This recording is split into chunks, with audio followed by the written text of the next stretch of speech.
Thara national highway 27 service road ઉપર ખાડાનું સામ્રાજ્ય। વરસાદ આવતા 2 ફૂટ પર પાણી ભરાતા દુકાનદાર, વેપારીઓ અને નાના વાહન ચાલકોને ભારે મુશ્કેલી।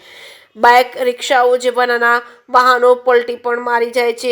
લોડિંગ રિક્ષાએ પલટી મારેલું આ દ્રશ્યમાં જોઈ શકો છો। વારંવાર રજૂઆતો છતાં ઓથોરિટીનું પેટનું પાણી પણ નથી હલતું। આ ખાડા બાબતે ધારાસભ્યને પણ પત્ર લખી સીએમને રજૂઆત કરી છે। નેશનલ હાઈવે ઓથોરિટી દ્વારા નામ પૂરતું જ કામ કરવામાં આવતા ટોલ વગાડી વેપારીઓએ વિરોધ કર્યો છે। શું કરોડો રૂપિયાનો ટોલ ઉઘરાવી કંપનીઓ પોતાના જ ફાયદોમાં રડી ખાય છે અને આમ પબ્લિકનું કાંઈ જ જોવા મળતું નથી।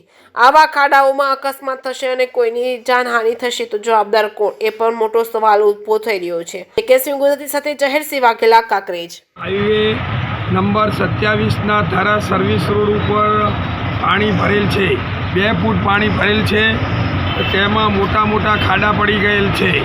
આ ખાડાની અંદર ખાડામાં પાણી ભરેલ છે, છતાં હાઈવે ઓથોરિટીના કર્મચારીઓ મિલિંગ લાવી અને ખાડાની અંદર નાખતા હતા।